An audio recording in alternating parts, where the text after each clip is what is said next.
All right, we are all set to begin recording.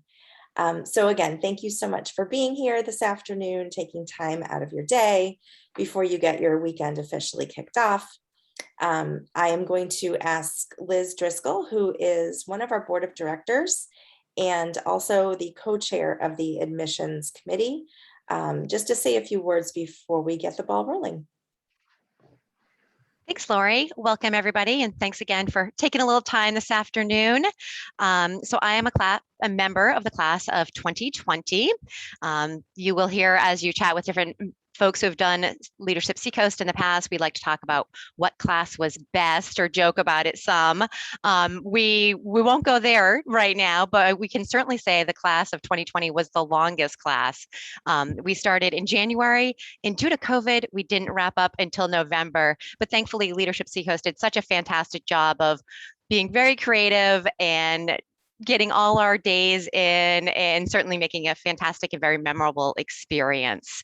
As I was asked to say a few words this afternoon, I was thinking about how I learned about Leadership Seacoast. It was probably 2 years ago. It was right around this time of year, and I went out to lunch with a friend. They had been part of the class of 2019, and she was just telling me what a great experience she had and was really encouraging me to learn more about the program. And then she pulled out her phone, and then she nominated me. And then she looked it up and she knew that she found out there was an information session 2 days from our lunch date. I think she signed me up for the info session as well. So off I go to the info session 2 days later at a breakfast. And it was funny. I did run into a few folks that I knew at the info session.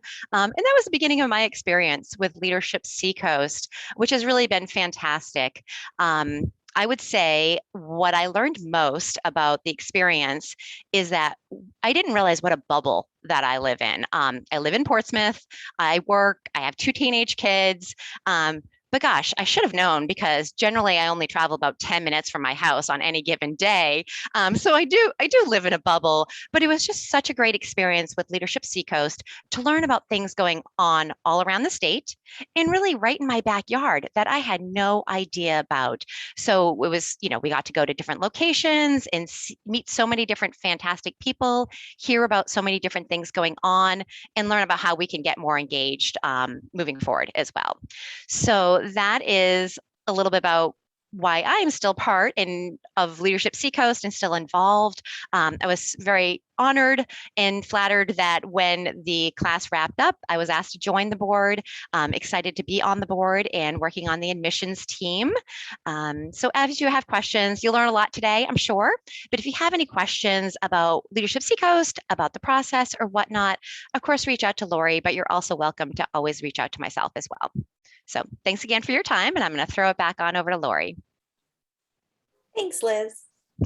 Yeah, you will often hear folks talk about the year that they graduated, and then they will promptly follow that with the best class ever. So everyone that participates in Leadership Seacoast believes that they got their best experience with their class, which we love, and it's just sort of a fun ongoing joke within the organization.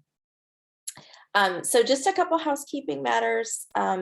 You'll remain on mute for the majority of the session this afternoon. We will certainly have a time for Q&A, but if you have a pressing question and you want to ask it right that minute, please feel free to raise your hand. We ask for people just to stay on mute.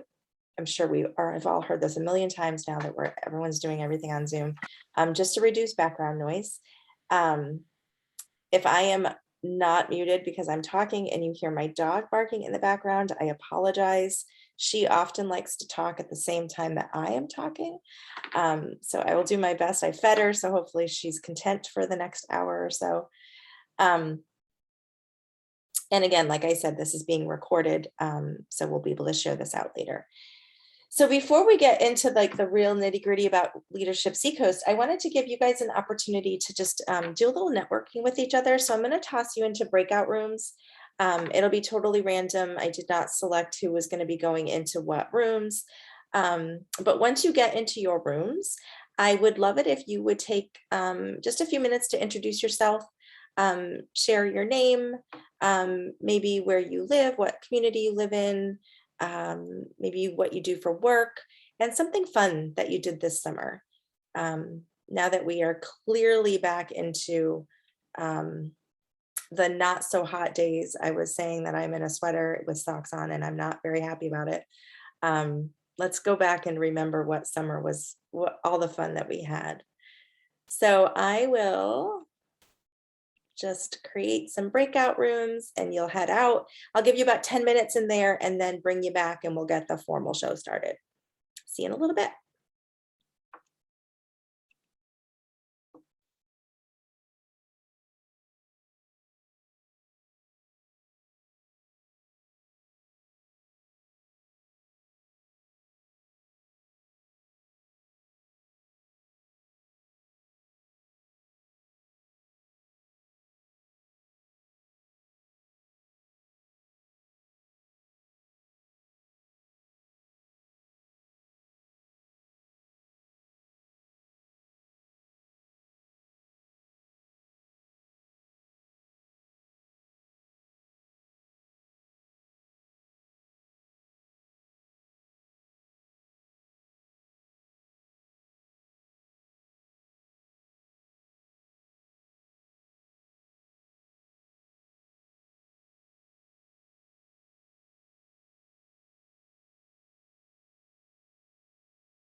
Hi, Lori.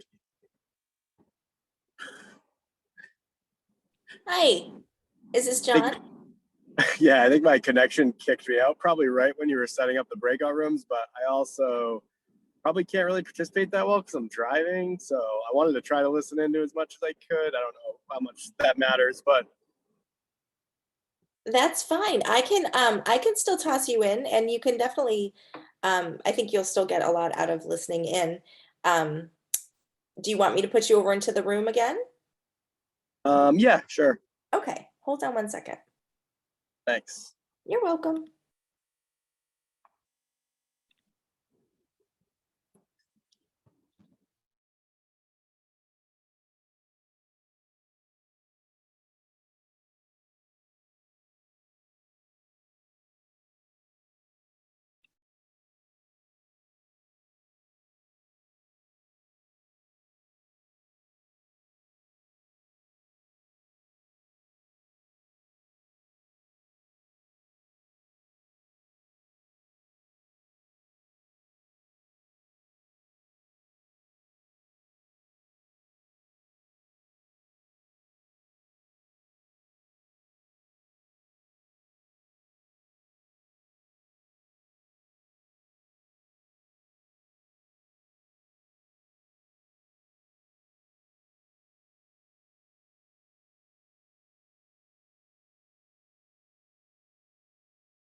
That's so funny. I know.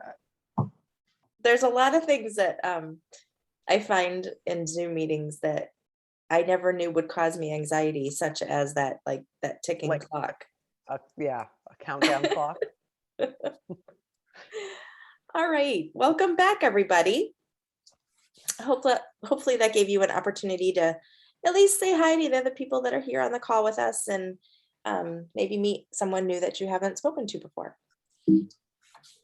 So what we're going to do next is play a little bit of trivia. So we have some polls that we've created, and I will release them one at a time, and we'll see how you do. I can't say that there's no right or wrong answer because there are absolutely right and wrong answers, but this does not have any impact on your candidacy to acceptance into Leadership Seacoast. In fact, if you don't know the answer, that might even be more compelling as to why you should apply. So let's get started with the first poll. This one has to do with Health and Human Services Day. So hopefully you can see on the screen, what does the acronym ACES, ACES, stand for? Is it accessing care for elder services, adverse childhood experiences, ability, civility, equity, and support? I'll give you guys a minute.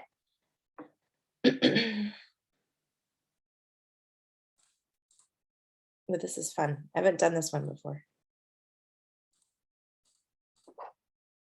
We've got almost everybody who's participated, and I know there might be a couple folks driving, and I don't know if they're able to. Great, 27 out of 27 answered. Awesome. So the correct answer, well, you all think, the majority of you think that it is accessing care for elder services, and that is not correct. ACEs, well, it could stand for that, maybe in another realm, but we are referring to adverse childhood experiences, and that is something that we discuss in depth during Health and Human Services Day. So let's go on to the next poll. All right. Can I just go to the next one easily? No, I cannot. Okay. The next poll is about economic development.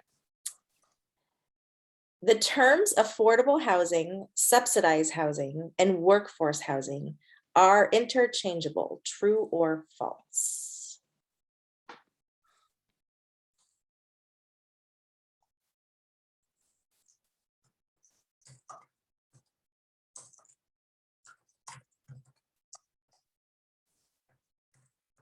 We've got the majority of you coming in saying that is false, and that's correct. They are not interchangeable, and they do each have their own definition. And if you want to learn more about this prior to Economic Development Day in February or maybe end of January in 2022, you can go to the Workforce Housing Coalition's website, and they have a lot of really helpful information out there about that. Okay. Third poll is about education. What is the overall annual economic impact of the community college system on the state of New Hampshire? 1 million, 1 billion, or 2 billion?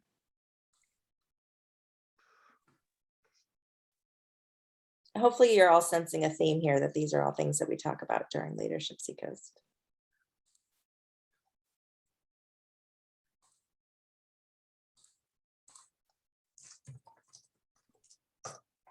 We've got almost all the answers in, and you guys are correct. $1 billion is the economic impact that the community college system has on the state.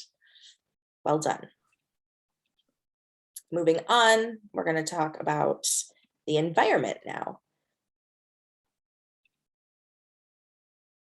By 2050, NOAA estimates New Hampshire's sea levels will rise by as much as 2 feet, 1 foot, or 6 inches.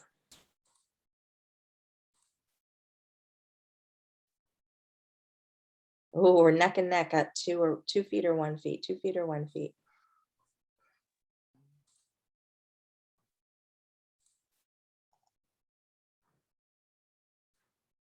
One more person to answer. That's close. So they actually estimate that it will rise by 2 feet by 2050. Also, so we have Cameron Wake that comes in on Environment Day, and he does an amazing presentation about climate change, and talks a lot about the rising sea levels. The next day we're going to talk about, our topic is arts and culture. The New Hampshire nonprofit arts and culture sector generates how much in total economic activity to the state? I will confess that I was shocked at this number when I went through the program in 2017.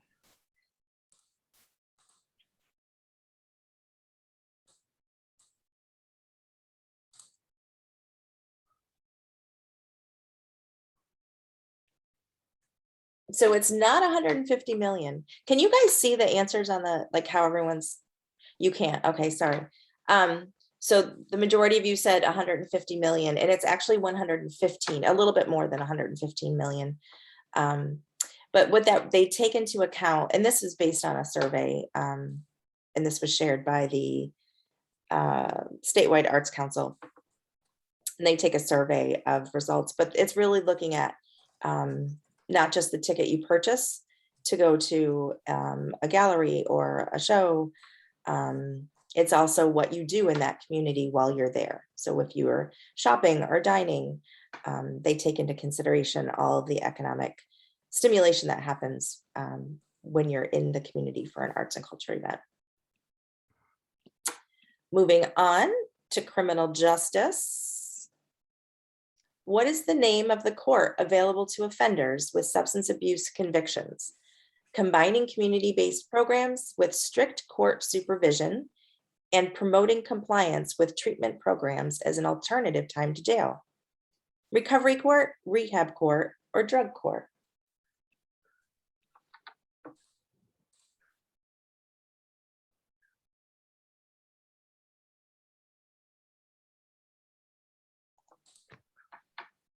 You guys are right.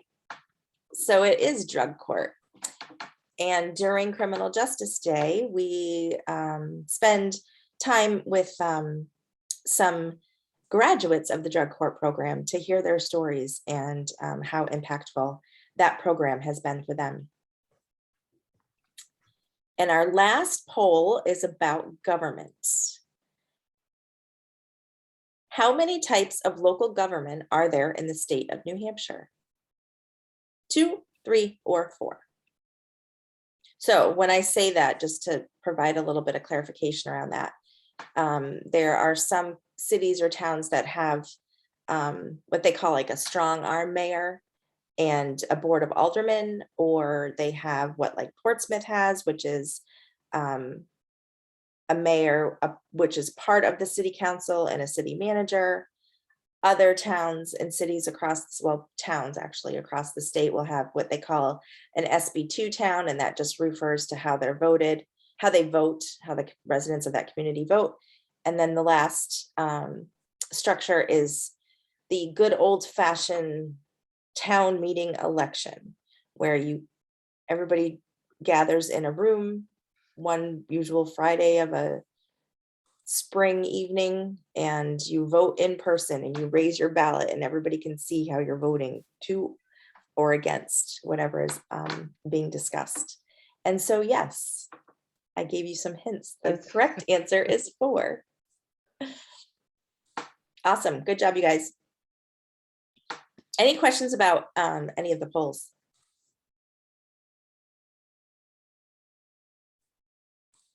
Okay. So a little about me. As I mentioned, my name's Lori. I'm the Executive Director of Leadership Seacoast. I participated in this program in 2017 while I was the Development Director at Haven. And as probably most Leadership Seacoast graduates will say, it was life-changing. And in 2018, the executive director position for this organization became open, and I was like, oh my gosh, I have to apply for that. It had so much of an impact on me that I wanted to just do this all the time. So I have been with Leadership Seacoast since the end of 2018 and have ushered through the classes of 19, 20, and 21. Needless to say, it's been an interesting experience, 2019 being my first year, and a brand new ED and figuring it all out. And then once I thought I sort of had it figured out, COVID came along, and now I have nothing figured out. No, I'm just kidding. It's just been a really different experience for the classes of 2020 and 2021. But the good news is that we're still here, we're thriving. I think we're stronger than we've ever been. We figured out how to continue to deliver this program, whether we're in person or virtual. Better news is that we are trending in a in-person direction. So we're excited that we are planning for a full class of 40 people to be accepted into the class of 2022.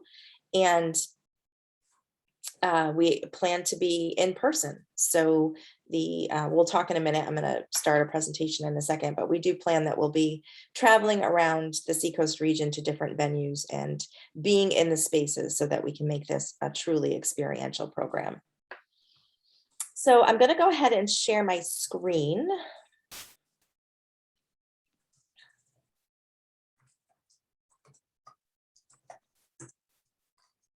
Okay. You should now all be able to see that. Yes, a nod or two. Okay, thanks guys. All right. No, doesn't want me. Okay, that's how we'll do that. So we're just going to start off with a couple of quotes, and I'm not going to read everything to you because you are all educated people, but between the pictures and the quotes, it's safe to say that Leadership Seacoast has had a significant impact on the people that have participated in it. We really pride ourselves on being an organization that brings together a diverse group of people to learn and grow and discover the issues and meet new people, increase their engagement in the community, and go on to inspire others. So just to put it a little bit more clearly, this is our mission, to bring folks together and create awareness, and then also losing the word that I want to use. We want to inspire them to take action once they have learned more about the issues. So what does the program look like? We gather together over the course of 9 days to focus on the 7 topics that we just discussed during the polls, with the exception of the opening retreat and the closing day and graduation. Those 2 days are standalone in terms of they are not issue driven, but you can see the 7 days in between are actually issue driven, and they talk about health and human services, economic development, government, so forth, all the things that we just talked about. As I mentioned a few minutes ago, we do anticipate being in person so that we can truly take advantage of the experiential nature of this program. And so that being said, I will share with you, in case you haven't yet read on the website, we are going to be requiring that anyone who's accepted into the class of 2022 be vaccinated. How we are going to require that, what that all looks like, we will make that determination once we are at the point where we've accepted a class. And like I said, if you, or excuse me, like I haven't said, if you have a medical exemption or a sincerely held religious belief, you will not be required to provide that proof, but we will be requiring it for everyone else. Moving on to the next slide. Our schedule is as follows, and everything that you're going to see in this PowerPoint presentation can be found on our website. We will start the program on January 5th with an opening retreat and wrap things up on June 15th with a closing day and graduation. The dates here are listed. They are all Wednesdays. The program runs from 8 a.m. to 4:30 p.m. We do provide some light breakfast, coffee, tea, water. We provide lunch, and we'll provide a snack in the afternoon. All of the dates are mindful of the school calendars as well. So the one thing to note, I would say, on this calendar, on this slide, is that attendance is required at the full day. It becomes disruptive to try to have people come in and out, not to mention that you don't get the benefit of the full day experience. So I think that's all I need to say about that slide. The program is structured in a way to provide you with the most beneficial experience that we can. So we understand that folks are coming to our program, coming to each day with either a very limited understanding, awareness of a topic, or perhaps a very advanced awareness of a topic. So what we do in between the days is provide you with what we refer to as enrichment materials. And those materials could include anything from an article, a podcast, a TED Talk, a policy briefing, but information that you should be consuming prior to arriving at the day so that you have some base level of knowledge before you start engaging with the presenters that you're going to be meeting that day and hearing from and participating in any of our experiential activities that are a component of the day. In addition to the actual program day, you are also asked to meet in small groups between each program day. So we will go through an exercise at the end of the day and get people split up into small groups. You are then responsible. You'll decide who it is in your group is going to be like your little leader. And that person will help communicate between the people that are in your group. You'll decide when you're going to meet, where you're going to meet, for how long you're going to meet. Is it in person? Is it on Zoom? Is it at a coffee shop? Is it at a bar? Well, you guys can decide all of that. But one of the goals of those small group meetings is to provide you with the opportunity to get to know each other at a deeper level. One thing that you will realize very quickly in this program is that from 8 a.m. till 4:30, it is jam-packed. There is not a lot of time for just casual conversation where you can chat with the person sitting at your table and realize that, oh my gosh, we both have German Shepherds, or, oh, you like to ski, I like to ski. Oh, your kid is into karate, my kid is too, or whatever those sorts of conversations are. Those don't happen much during a program day, but we want you to have that opportunity to meet and connect and develop deeper relationships with the people that are in the class. So that really happens during those small group gatherings. Also, what we're asking you to do during those small group gatherings is to sort of debrief on the day that you just experienced. So one thing that you'll find throughout the program is that these days can be pretty intense and impactful and powerful, triggering some emotions that you might not expect. So we want you to have an opportunity to talk that over with one another and also prepare for what's coming up. In addition to that, we also provide you with opportunities that are a little bit more unique to the Seacoast. One that is a fan favorite of all of the previous classes is to do a police ride along. You can contact your local police department, let them know that you would like to do a ride along, or you can do it in a town or city that you don't live in if there's a reason for that. And they will set that up with you. It's a really eye-opening experience and really provides a perspective that you might not have currently or previously had.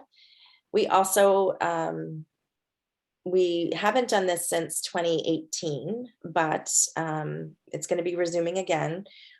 There was a change in aircrafts and then COVID, but we get to go on a refueling mission with the New Hampshire Air National Guard. So you get to go up in the tanker, fly to like Vermont, this jet comes up and you refuel them and you're a part of the whole experience. It's a really, it's an amazing opportunity that not everyone has the chance to do. And then also we have the opportunity to tour the Portsmouth Naval Shipyard, which is another unique experience to the Seacoast, and one that not everyone in this area has the opportunity to do. And I will say, with regard to the program day and the structure, we have found that it works best if we start the morning with like a big picture view of the topic being discussed. So in some of the polling questions, you might have noticed it referred to like statewide impact, economic impact. So we will often look at a topic from a statewide lens, and then as the day progresses, we funnel that, narrow that vision in so that we end up talking very specifically by the end of the day about businesses and organizations and nonprofits that are doing work within our Seacoast community, and drill that down to a very granular level. As I just mentioned, this is just a fun picture, and there's my dog, of doing a refueling mission. This is the class of 2017. So what happens when we start the program? What's expected of you? I would say the most important thing, Daisy, this is the most challenging part of doing things on Zoom. The most important thing to do is show up, right? So show up and be present. Put all of the other things that you're responsible for sort of in the back seat, on the back burner. I know that's hard to do, but we really encourage folks to unplug the best that they can. I'm gonna mute you guys for 1 second. No dogs are invited to the days program. Please leave your pets at home. I can't understand why. Right? My dog is here. I have 2 dogs here, but one's growling, wondering where the dog is. He's here. You can hear the dog in the background, right? Crazy. Daisy just wants to be on camera. That's all. She really does. She really does. And it's just there's never a full hour that I can get where she doesn't cause a scene. And now she's going to go outside and cause a scene with the neighborhood. That's fine.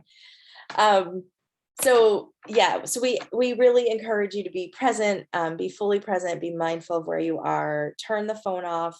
You can check it during breaks. Make sure that you've planned for the day. So we all know things happen, things pop up, but you know that you've got childcare covered, you've got your meetings covered at work, whatever it might be.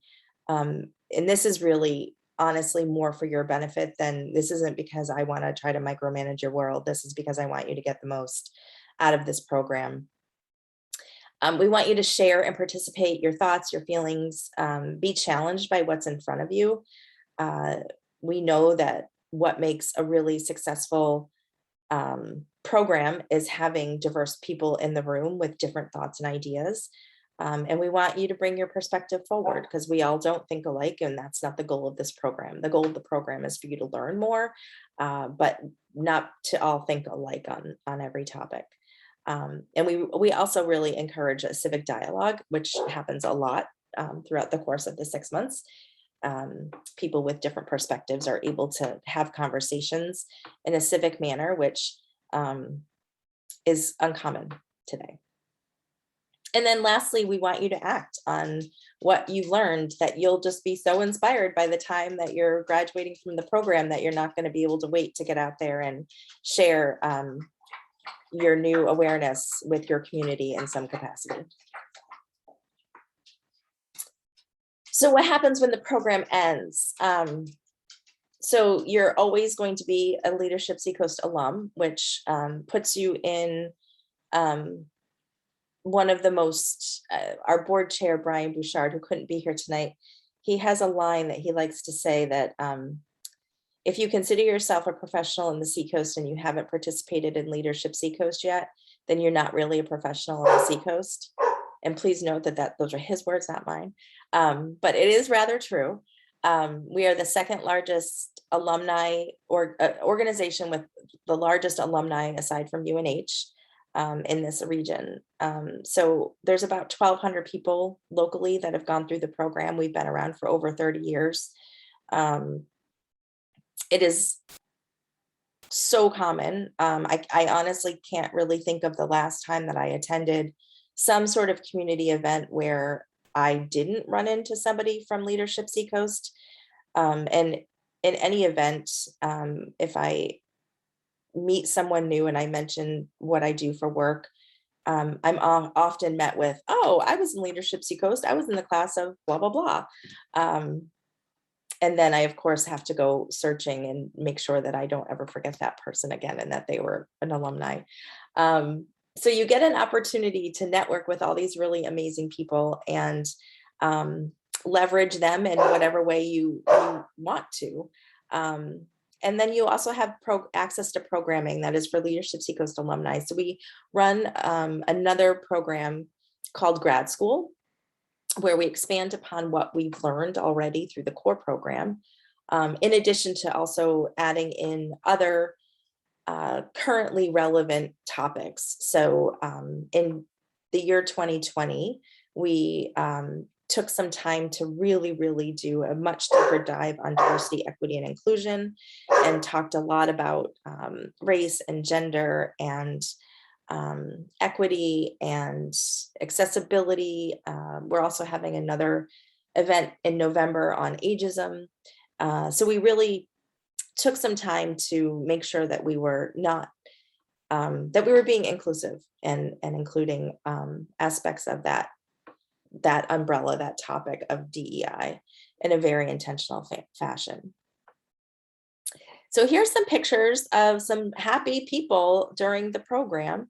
So you can see there's some snow in this one picture. Not uncommon for there to be snow on the ground on opening day. And yes, you will be outside, but it's fun. So who should apply? I always like it when people ask me this question because there is no perfect candidate. Anyone who is certainly curious, they're intrigued, they're willing to challenge their assumptions and get inspired and inspire others. Yes. But in addition to that, I would say that Leadership Seacoast is appropriate for anyone who just wants to challenge themselves at a little bit deeper level. As I just was mentioning, diversity is really important to us. So there is no right age to participate in Leadership Seacoast. You might be an emerging leader. You might be early on in your career. You might be more established in your career. Maybe you've lived here your whole life. Maybe you're new to the community. We look at all of that. To make a really strong class, and by strong, I mean that it's going to have the components, the characteristics of a successful group. We want people that bring lots of different perspectives. So we look at a lot of different things, and we're going to talk about admissions in a minute. We've heard back from employers that have sponsored their employees to go through the program that not only does the individual employee come back with all this new knowledge that they can oftentimes translate something that they've learned into their profession, but they also have this satisfaction that their employer believed in them and allowed them to do this program, to participate in this program. So it's really a win-win for the employer. Oftentimes folks come back saying, oh my gosh, I now know Susan Smith, who does this, and she would be a great person to talk to because it relates to our business and how we need to improve X, Y, or Z. So you're immediately going to be seeing how you can relate to others and how your businesses can work together. And of course, like I said, there's tons of networking opportunities. Oh, more happy people. Now we're in the sun. So we go through the seasons with you all. But yeah, this is just fun because you can see some of the different places. The top left, we're at Seacoast Science Center. Bottom left, we are at Cary Cottage. And on the right, we are at the Great Bay Discovery Center. So the admissions committee. So you're probably curious, how do we select? How do we determine who's going to be in Leadership Seacoast or not?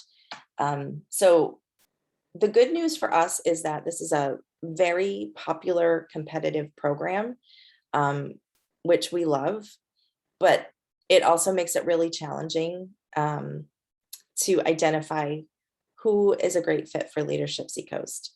So it is a very competitive process, and I want you all to keep that in the back of your minds as you're filling out your applications. Whether or not, some of you that are here on this call today were probably nominated by somebody who is an alumni of Leadership Seacoast, which is fantastic, and that's exactly how we want that to work. But being nominated doesn't necessarily mean that you that your application will be weighted any differently than someone who was not nominated. We review these applications in detail. It is a group of volunteers who are all alumni of the program that read every single application and go through a very detailed scoring process. The first round of review is done blindly. By that, I mean that your name and your employer information is hidden from the review team. They're strictly looking at the responses to your to the questions asked on the application. So it's very important to put forth a strong application. In previous years, we've had a word count on the application, which we do not this year. So my words of advice here would be, don't make it too long that the reviewer is going to become exhausted by the time they're done reading your application, but don't make it so brief that they can't see who you are and why it is that you'd want to be participating in the program. All of the applications can be found online. There is a fee of $30 to apply, and the tuition is $16.45 for those who are in a nonprofit sector and $19.95 for those who are in the corporate sector. We do offer scholarships. Each year, the board puts aside a percentage of the budget to be able to support folks who maybe don't work for an employer that's going to help fund them to participate, or maybe they can't fund the full amount. So a part of the application you will see at the bottom, at the very end of the application, if you do require or request a scholarship, we ask you to put forth what your contribution is going to be. We believe it's very important that everyone have some sort of financial investment in the program, what your employer's contribution might be. If you're able to secure funds from other civic organizations, which has been done in the past, if you are a member of Rotary, sometimes they're able to help support you financially, and then ultimately let us know what the total request is to Leadership Seacoast. And we do our best to meet everyone's need at where they are. However, it's not always possible to fund the full amount. But that being said, we certainly will accept payment arrangements. So if you can't make the full payment, we ask tuition be paid before opening day. But if you can't make that happen, particularly since it's around the holidays and maybe you've spent all your money playing Santa, we can, of course, work out something so that you're fully paid by the time you graduate. That pretty much concludes my piece of the presentation. And before we open it up to questions and answers, I am going to ask one of our most recent alumni, Angel Simone, to share a few words about her experience last year. Hi, everybody. My name is Angel Simone, like Lori mentioned. I work for FedPoint, which is one of the sponsors for one of the days for Leadership Seacoast. I am alumni of 2021 and best class ever. just saying. I live in Portsmouth. I'm originally from England. So I moved to Portsmouth about 3 years ago, and FedPoint offers the opportunity to join Leadership Seacoast annually. So last year, I was in a really difficult season in my life. I was just coming out of that season where I had lost a lot of my community. And as sad as this might sound, really, it's not a sad story, but I had limited 0 to no friends. And so my intention for joining Leadership Seacoast was really basic. It was about making friends and networking. And I will say, and you'll hear this as I continue to share, you get 1,000% more than that from Leadership Seacoast. But I initially signed up to make friends, and the first day we started in March. Because of COVID, things had shifted a little bit. And the first day I was there, I lost power. So I live in Portsmouth, and it was that time that we had that really disgusting windstorm. and the lamppost went down and took the whole block with it. So I'm texting and emailing Lori the day before, 2 days before, saying, I've lost power. They're estimating it's going to take about a week.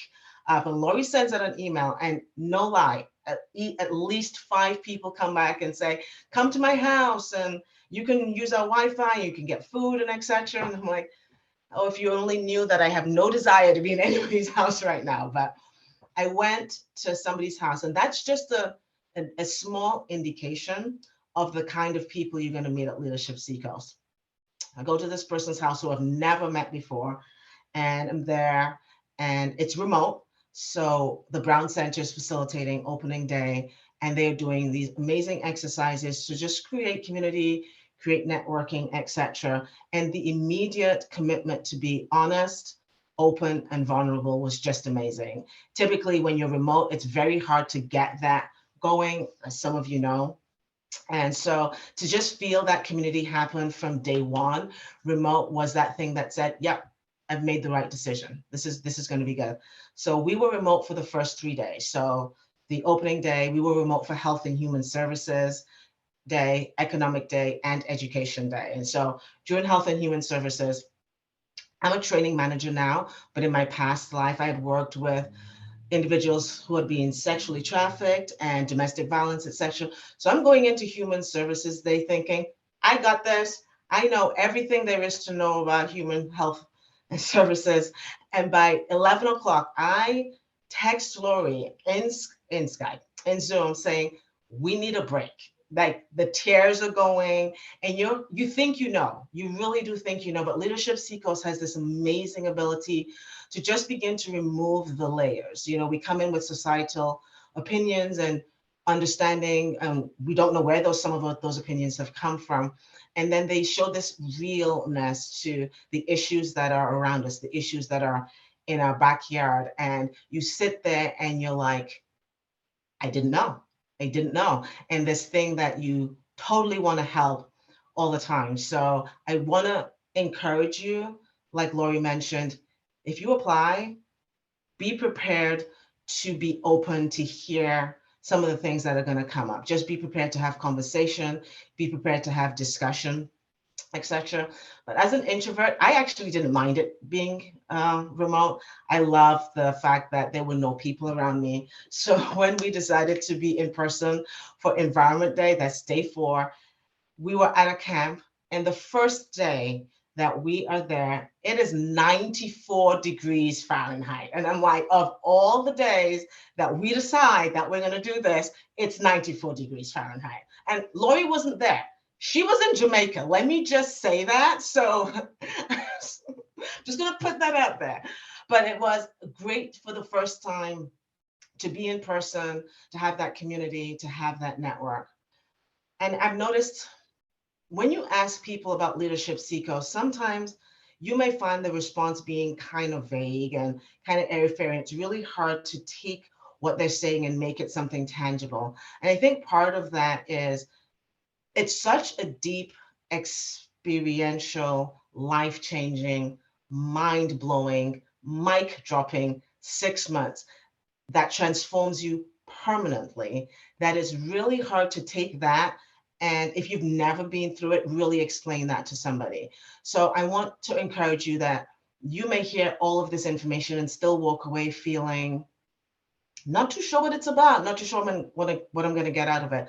I want to encourage you that, one, it will be the best decision you ever make to join Leadership Seacoast. And I want to let you know that even though it feels like it may not be tangible, trust me that it is an experience that will change you for the rest of your life. Every single day blew my mind. I went home knowing something or being impacted by something I didn't hear before or I never thought of before. You know, I consider myself a pretty open-minded kind of person. I'm very much open to other people's opinions, etc. And I walked away at the end of the day, one, very emotionally drained, because you hear from a bunch of different speakers, different leaders in the community.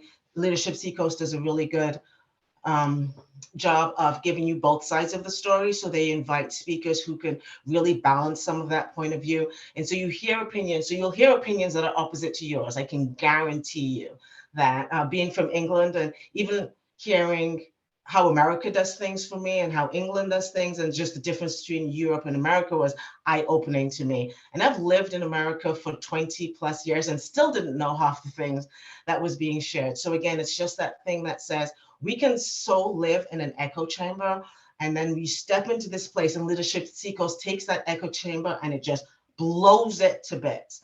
And if you want to step into an organization with the word leadership in it, as leaders, I think we always have to be willing to be blown to bits. I think we always have to be willing to be recreated time and time and time again to become the best version of ourselves. Because as leaders, we have to be able to lead others and be worthy of being followed. And so I want to encourage you once again, just come in with an open mind and just be willing to be blown to bits. You know, my favorite day was Arts and Culture Day. And that's just because I love culture.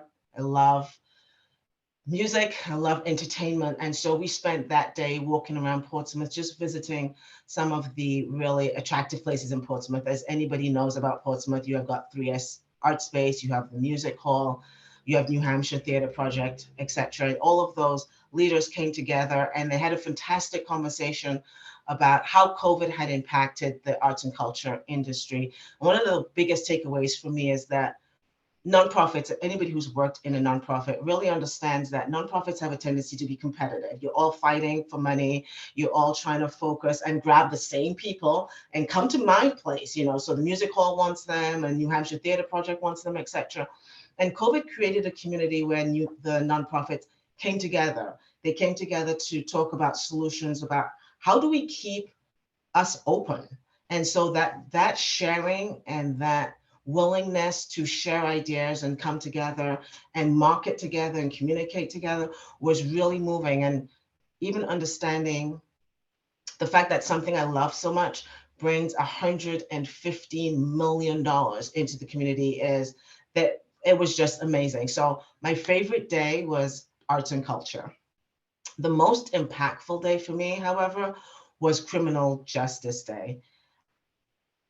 We think we know criminals. We think we understand. And unfortunately, right now, we live in a very divisive climate. And I can sit here and I can spout opinions about, you know, Black Lives Matters and Blue Lives Matters, etc. But you sit in a room where you're listening to judges and you're listening to quote unquote criminals and you're listening to safe houses that give you an opinion and a view and a perspective that reminds you that regardless of the story, we're all human.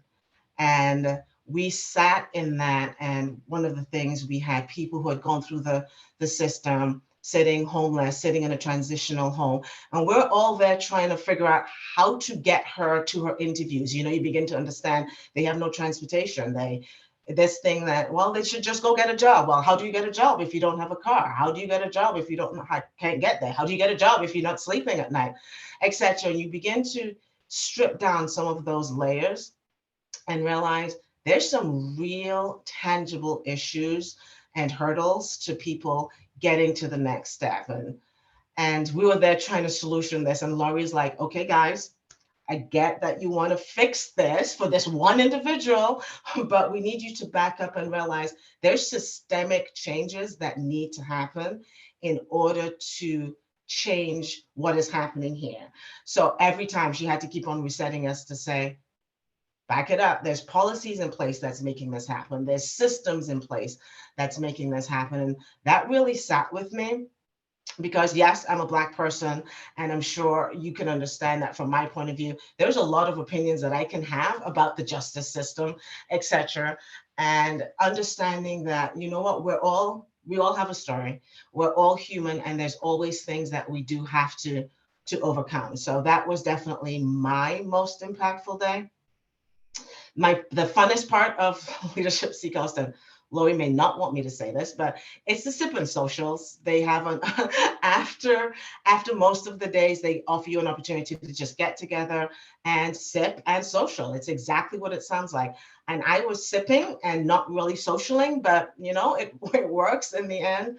But again, it's just that time to get together, to make friends, to make connection, etc. We had Government Day, which was at Portsmouth City Hall. Perfect site to have it. And again, just that we went from the national level all the way down to the local level, and understanding that you really only make a difference at the local level, and that move and that call to action. What are you going to do to change things? The opportunity to meet people who are forerunners in their field, second to none. I loved Leadership Seacoast, and you walk in there sometimes with an inferior complex. So what happens is, if you get selected, you have the opportunity to go on the Leadership Seacoast website and you see the bios of all these people, and you're like, what on earth am I doing here? And you get there, and like 2-3 days in, it's like, we're all struggling with the same thing. We all want the same thing out of life. We're all growing. And by the end of the 6 months, you've developed this network and this connection with other people that you couldn't even imagine. Our closing day was with Brown Center again. So it bookended Leadership Seacoast experience for me. And again, just a fantastic opportunity where they just give you activities to force you to think, force you to work together, etc. So I don't have much else to say, but to join Leadership Seacoast, if you want to network or become part of a network, join Leadership Seacoast. If you are already civically engaged or want to become more civically engaged, join Leadership Seacoast. If you're looking for a challenge or the opportunity to challenge others, join Leadership Seacoast. If you want to make an impact or be impactful, join Leadership Seacoast. I'm sure you get where I'm going here. If you're looking to find your voice or amplify the voice of others, join Leadership Seacoast. If you want to change and deeply affect the lives of those around you, or you want to be deeply changed and affected, join Leadership Seacoast. What I'm saying basically is, whatever you're looking to give the world or get from the world, you will find it at Leadership Seacoast. So now that I know you've all decided to join Leadership Seacoast because I'm just so compelling, I just want to encourage you, be fully committed, be fully there, attend each day with an open mind, and I promise you that you will also say it was the best decision you ever made. Over to you, Lori. Thank you so much. This is, you would think that I paid her, but I didn't, I swear. There was no dollars exchanged for her testimony. We can always talk about that anytime. No, because now I have it recorded, so I'm good. You did it for free. I want to echo what Angel said, so much of it too, like speaking as a participant of the program, taking my executive director hat off, but just speaking as someone who experienced the program myself. What she said about amplifying the voice of others. I think that's just such an important thing to think about. So many of us, I think, walk through the world and want so deeply to affect change and make an impact. And I think it has to be like, some very big thing. Like it's so big, you don't even know where to start. And one of the things I learned through Leadership Seacoast is that there's already these really amazing people out there doing really amazing things. And it's so much easier than I thought to make a difference. There's a lot of structures that are in place doing really good work. So we just need to join in together to see those changes through. All right, so I want to open it up to questions. I want to hear from you guys. Ask away.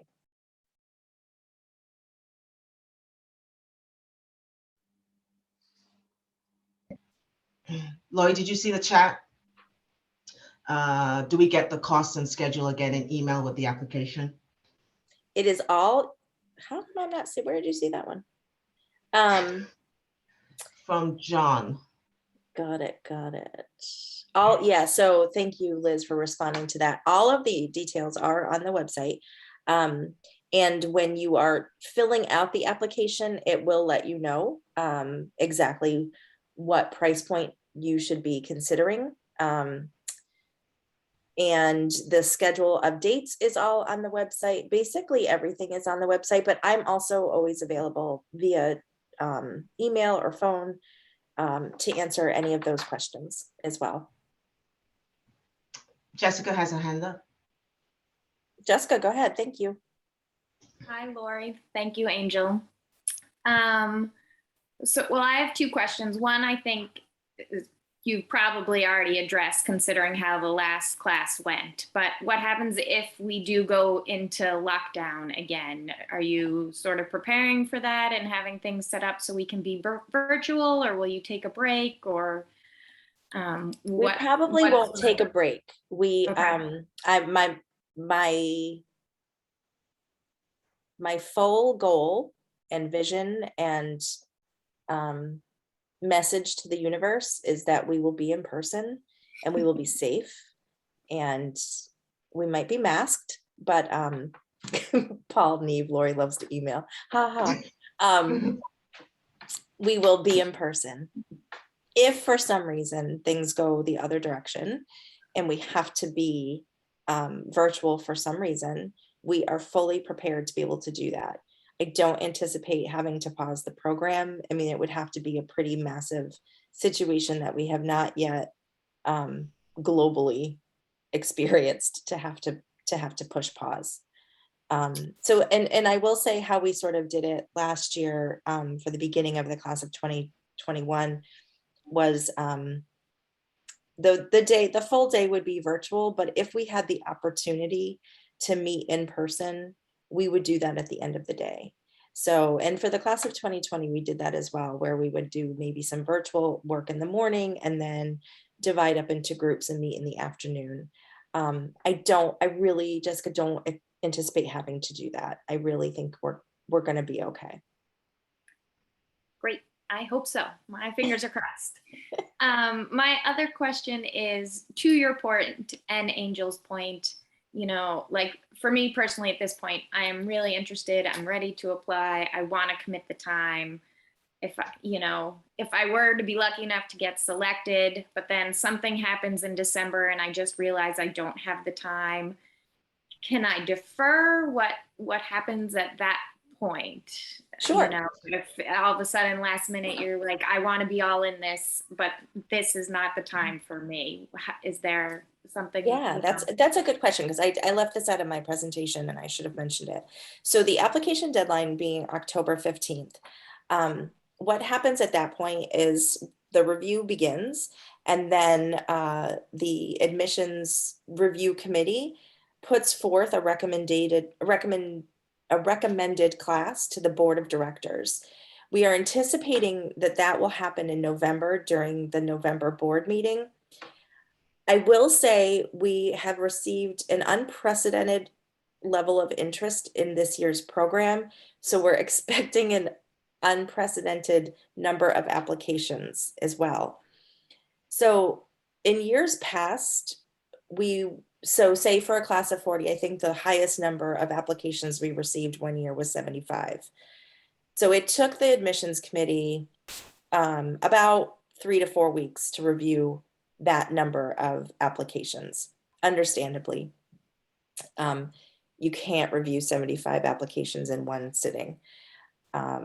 So provided that the board is able to make a decision in November, we will be able to let folks know of the decision by the end of November, and then we can start planning accordingly for a January start.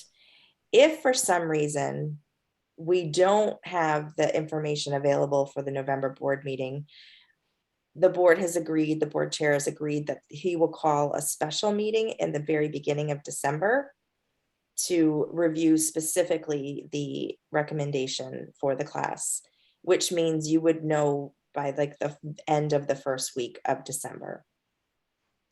Then it moves really fast from there because our opening day is January 5th. So my hope is that you guys will know by the time you're being notified of the decision about your application, that you would be in a position to know, okay, yes, I'm definitely ready to carve out this time. If for some reason you get like something strange comes out of the blue and you're not able to participate before opening day, certainly let us know as soon as you possibly can. We probably will require you to complete another application in the following year. We have not ever just deferred someone's acceptance. So we have had situations where someone like the day before opening day got the flu and couldn't participate in opening day, therefore couldn't participate in the program. She applied the following year, was accepted again. So that's probably how that would work. But if you're, I mean, you know, hopefully, knock on wood, nothing like that happens to anyone who's accepted, and the class can move forward. And we'll put a few people on a wait list so that if there's some folks that are accepted and then realize that that's just not the year for them, we'll have a backup group to go to. Thank you. You're welcome. And I apologize, I probably really over answer a lot of these questions, but we are really transparent. Like there's really not much secret happening at Leadership Seacoast.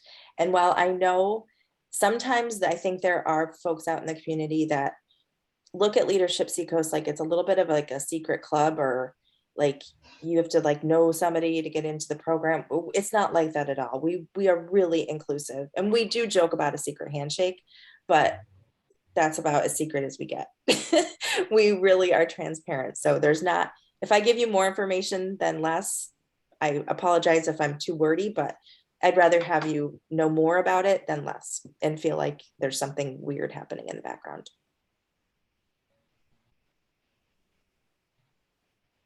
Other questions? Does anybody have any questions about the mandate, the vaccine requirement? Looking for hands, not seeing any.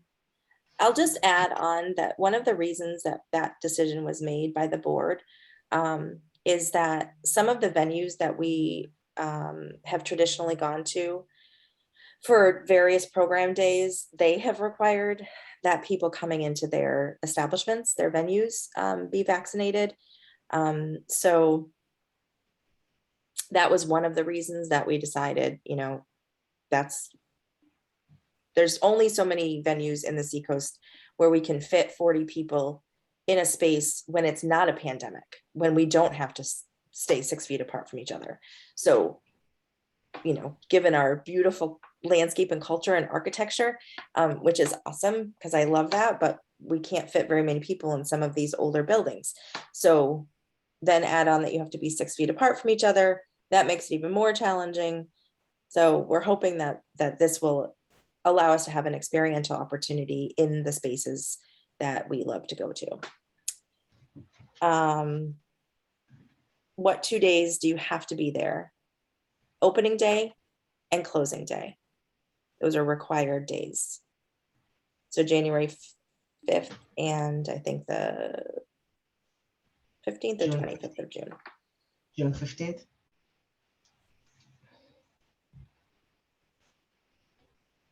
Just one thing I wanted to add about the application process, because this question came up last time we had a meeting, is the website.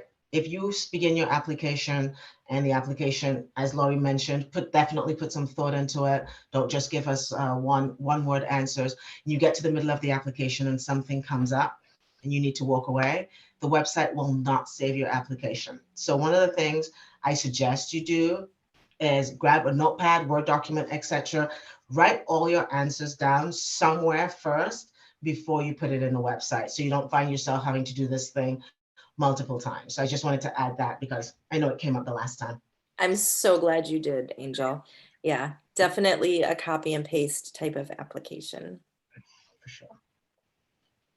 And we do ask for references, and we may, if we get into a pickle during review, I mean, it's really tough. Like people are so many, there's so many qualified people. It's a very challenging process. I don't actually vote, but I'm part of all the meetings and I do review all the applications.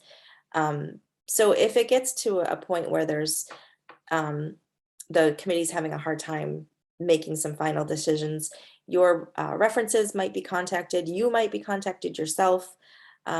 We certainly know that we say that we want a strong application, but we also understand that there's folks that have language learning disabilities, that maybe writing isn't their forte, and they're going to come across stronger in a verbal interview or an oral interview. So we do take that into consideration as well, just so that you know that we are definitely doing our best to be very inclusive and accessible.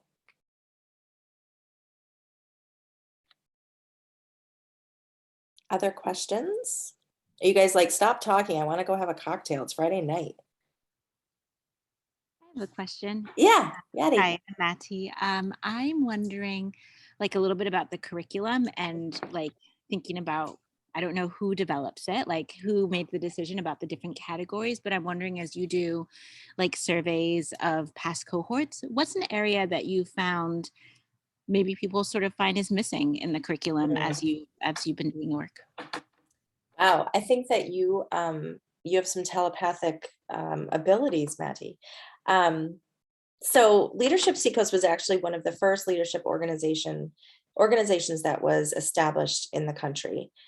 We are modeled after an organization that was developed in Atlanta, and there are over 3,000 leadership programs just like Leadership Seacoast across the country, which was fascinating to me when I found this out. So the 7 pillar program days of education and economic development and health and human services.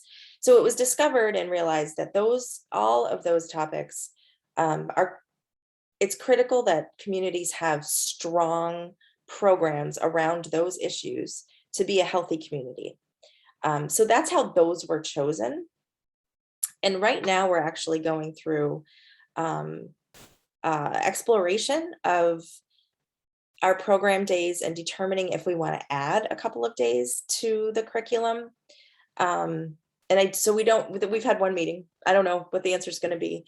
And how do we do that? And we live in New England and no one wants to do things in the summer because we all want to be outside and vacationing with our families and doing fun things. And not that Leadership Seacoast isn't fun, but I mean, I too would like July and August not to have program days.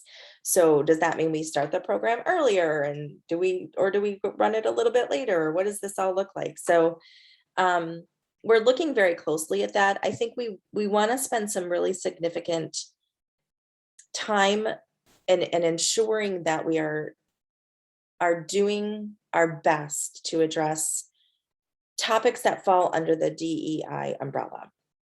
And I will say that, as I mentioned earlier, that 8 a.m. to 4:30 is so chocked full. It's really hard. And we also, oh gosh, I didn't mention this, you guys. We study servant leadership. Can't believe I left this out. Sorry. We, alongside of your work, your attending of program days, we also have you read a book called The 7 Pillars of Servant Leadership. It aligns nicely with our 7 program days, and it really provides the participants with an opportunity to think about what that means to be a servant leader, and about putting those you lead first, and what that means to be supportive as a leader. And we talk about communication, we talk about putting people first. There's a wealth of information within this book. So that's a part of the curriculum as well. It is a lot of that is really self-study. We do a very short piece each day to touch upon whatever pillar it was that was read for that day. And then we also really try to make sure that we're weaving DEI through the day. And some days lend themselves to that very easily, but some days it's a little bit more difficult. And so while we know we want to continue to do that and weave DEI into each program day, we're now pausing to think, should we have a day that's actually dedicated to DEI? And just like we say for every program day, we are scratching the surface on this stuff. Like the start of education, and I say this at the beginning of every day, we are not going to touch on everything. We are doing a 30,000 foot view, but if it compels you and you're finding yourself called to a particular issue, we encourage you to take the next step, take the initiative to learn more about what resources and organizations are in our area and get involved more closely. So we would be doing sort of the same thing with DEI. We are certainly, I mean, these are lifelong subjects. Like this isn't like a 6-month program, you get everything out of it and you just go on with life. Like this is continuing education. So we would probably be doing something similar with DEI, really looking at sort of the history of New Hampshire specifically, and then identifying how we can move forward from there. But it's all in discussion right now, which is exciting. So I hope, again, long-winded answered your question. Thank you. You're welcome. Paul, can you imagine if I was sending emails for all these questions? Oh, no. So the reason that Paul makes that comment is that you will receive a lot of emails from me. So once you're accepted into the class, that's where it sort of begins, and we start asking you for information. Some of the information is so that we can create a bio of the class that we share on our website. Some of the information is for legal purposes. And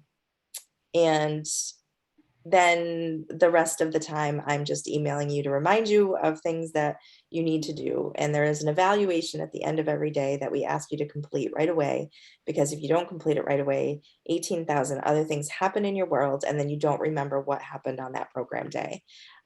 So those are the bulk of my emails, is to remind you what's coming up and then to do what I asked you to do before. But it was a big, Paul was chosen as the class representative, the class ambassador for 2021, and he roasted me on closing day at graduation for No. I casually mentioned just in passing that Laurie sends a lot of emails, and she's not let me forget it since then. So yeah, right, Angel? Well, you mentioned it maybe 15 or 20 times. No, casually in passing. That, yeah. Lori, Michelle, there's a question from Michelle. I see that. Michelle, go ahead. Hi.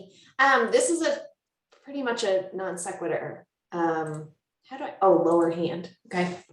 But when I was looking at the application and looking at some of the other ones, you ask for place of birth information. And I just wonder if you could talk about the decision to include that and what you feel like that brings to people sharing that with the group.